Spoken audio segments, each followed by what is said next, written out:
I want to thank Professor Joseph Klafter, the president of Tel Aviv University, and I know that you are today opening the Blavatnik Interdisciplinary Cyber Research Center.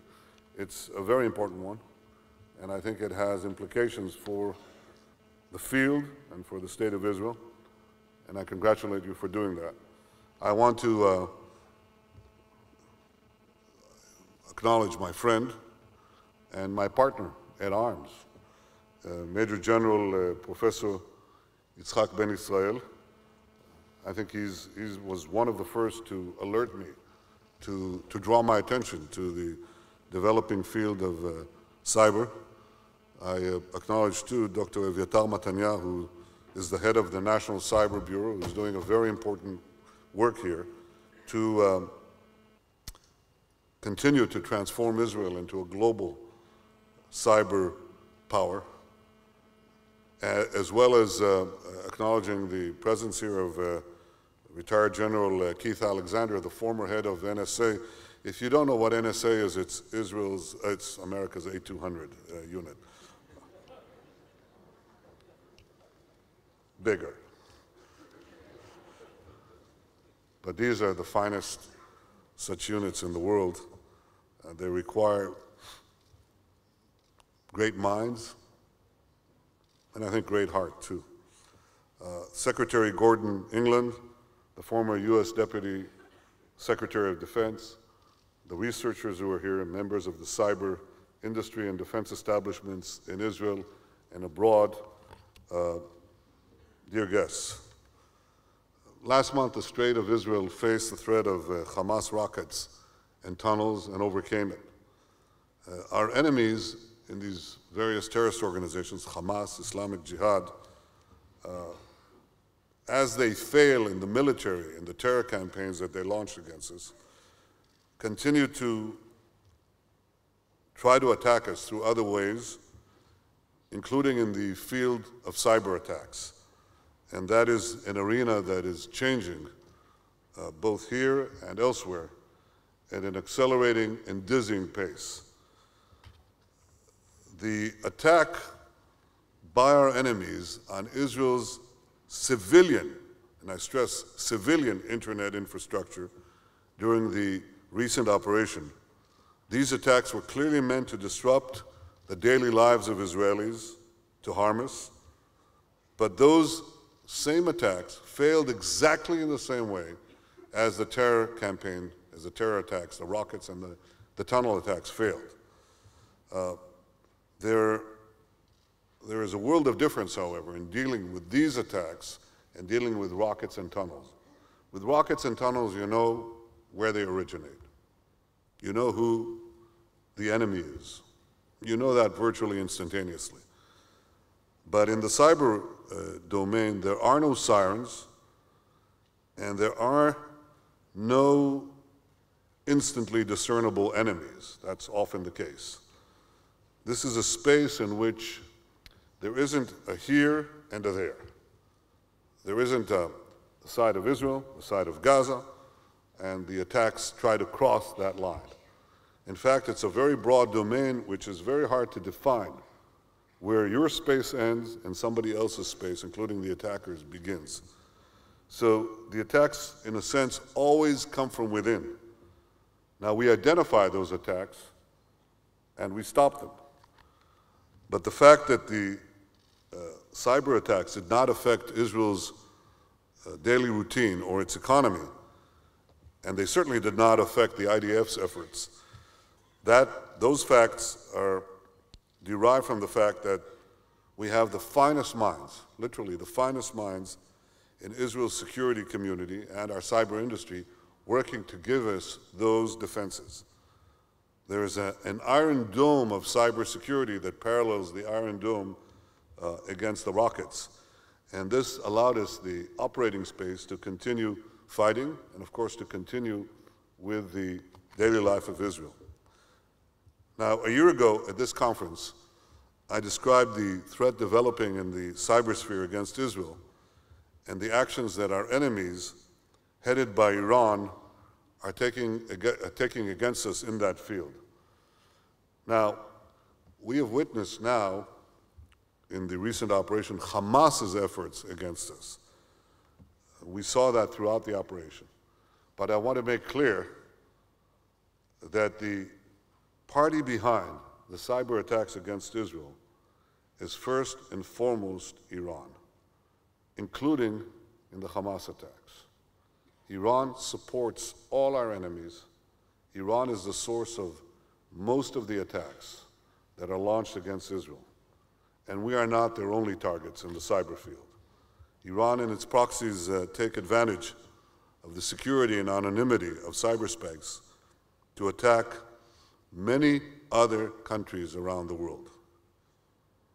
Now, we are unrelenting in confronting this threat. We're increasing our efforts to deal with a range of cyber threats out of an understanding of the importance of cybersecurity to Israel's continued economic growth and its security. I mention both because both are important. We want to protect the security of our country, the security and privacy of our citizens, but at the same time, we also identify a great economic opportunity.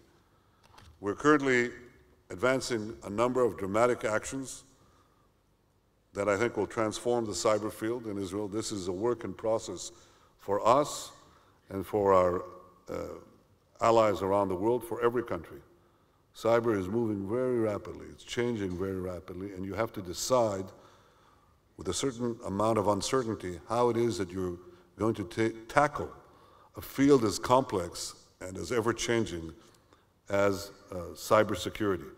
It is a daunting task. I always find the most difficult part of any change, structural change, in the economy or in education or in any field, in defense and in cyber defense.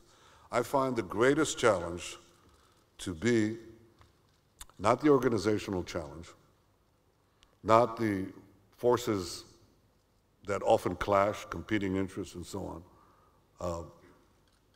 I find the greatest challenge to be the intellectual challenge, the conceptual challenge. What is right?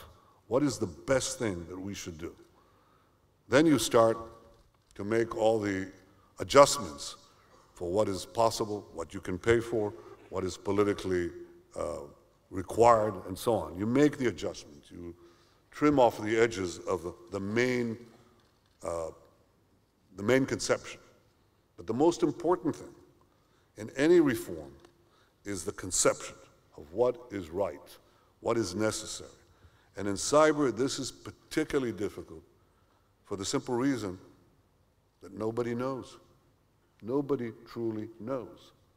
It's such a moving target, such an expanding and ever-changing world that you have to make certain assumptions and go with them, and probably you'll have to adjust them as you go along.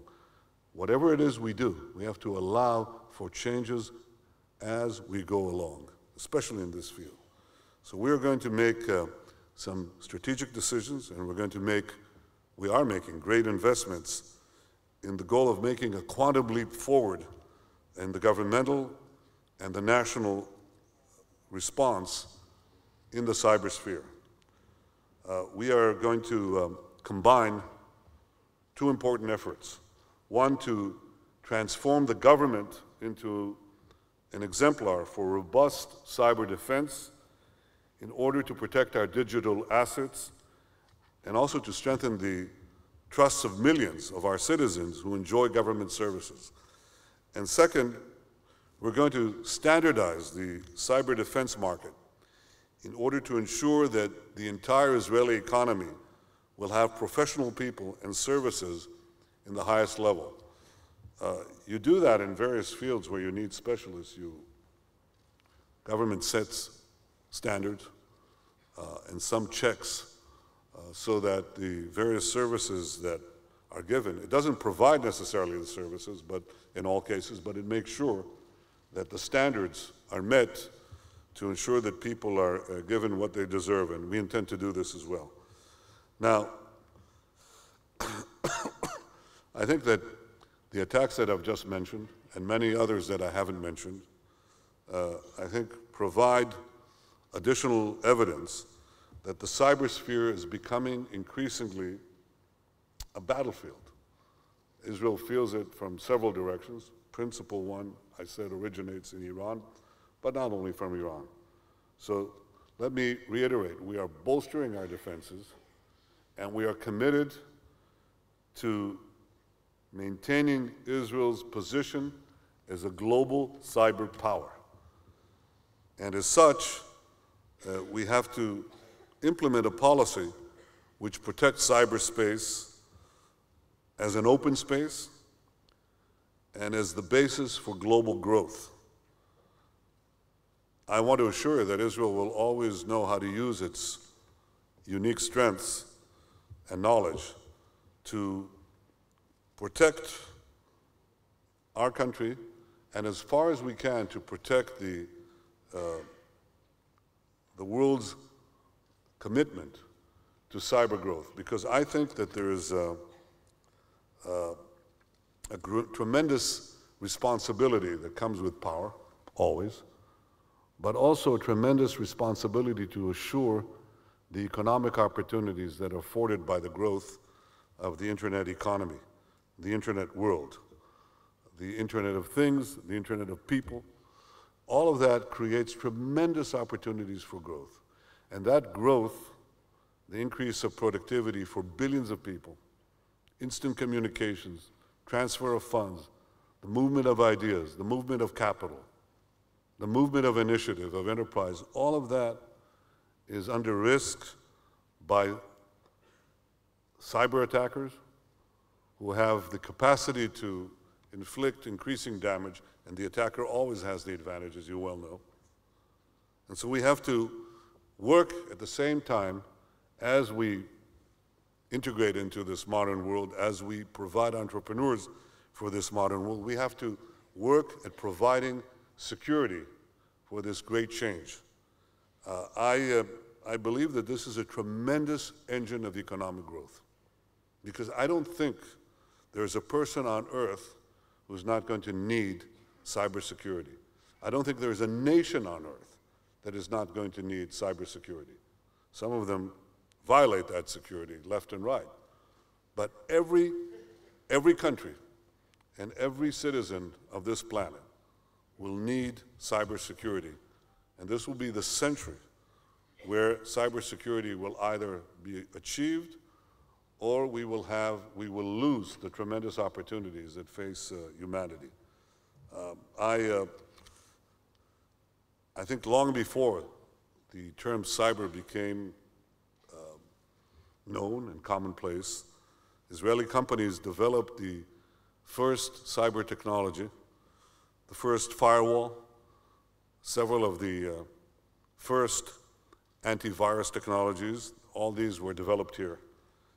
And over the past several years, we've seen a veritable explosion of startup companies that are breaking new ground in dealing with the range of threats using innovative technologies and defense solutions. I think you can see proof of this that over the last 9 months alone, 20 Israeli startup companies have raised more than $170 million. The investors aren't doing this for charity. They know why they're here. And I think you know why you're here. And we welcome you in that spirit, because we think that there are tremendous opportunities for real needs for the civilized countries, real needs for their citizens, and real economic opportunities that come out of these needs. Because people's dependence on cyber keeps increasing, and so is the necessity to offer cyber defense.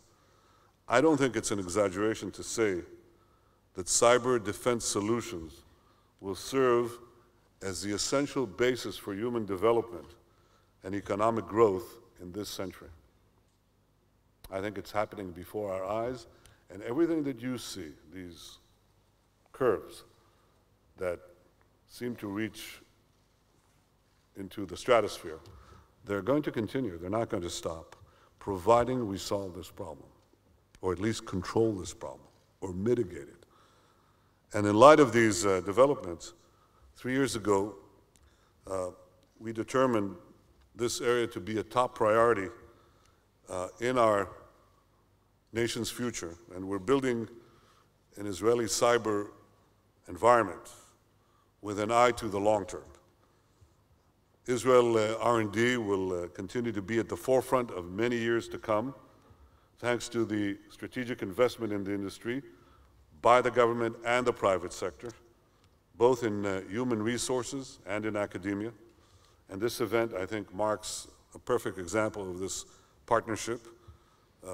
I think it demonstrates the importance of working together, because when you're dealing with cyber, you have to deal with the private sector, with academia, and with the government. And what we believe is that we can fashion this growth by a unique system that integrates the three in a very, very determined and purposeful way.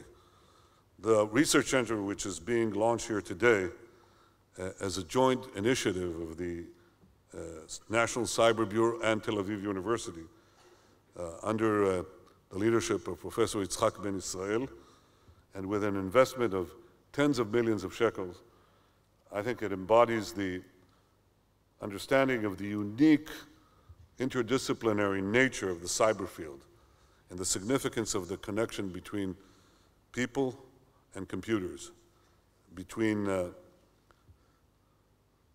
this software, that hardware. It has to keep evolving and changing. We also have a flagship project, the establishment of the National Cyber Campus. Now, here's a bit of copywriting, which is brilliant. It's called Cyber Spark. It's Cyber Park. It's called Cyber Spark. And it's situated in Beersheba, where we're moving, General Alexander, we're moving our NSA right into that campus. So we have academia, government, well, security, and private investors, all within a range of 200 meters one from each other, just in the same place. There is still a value, even in the cyber world, for people to actually be able to meet one another and exchange ideas, even face to face. That is still important. And that is, I think, is fast becoming a hub of global innovation. And I think Beersheba will become a very, very important cyber city in the years to come. It's already becoming that. We are now establishing a Center for Applied Cyber Research at Ben Gurion University in Beersheba, and we're working to establish the National Cyber Event Readiness term, CERT, which will become, well, it's important, very important for the protection of Israel, but it's also, I think, a magnet on campus, and it will have its own reverberations into the economic enterprises that are attached to it. In order to strengthen the industry, just a few weeks ago, the government adopted a resolution regarding special tax benefits for companies that would establish cyber activities in the framework of CyberSpark. So you now have tax benefits. I think there are other benefits, but I want you to have all the benefits, because one of the things we want to see is your partnership. We know that it's virtually impossible to prevent, to create delineation of space where our common enemies are operating from and our own space. But at the same time, there's every reason to incorporate our partnerships in that same spirit. If the cyberspace unites all of us, then let's unite to protect the cyberspace. And that is why I'm so proud to be here, and that is why I welcome you to Israel. I hope you look around, see if what I'm saying makes sense, and if it is, invest in Israeli cyber. Thank you very much.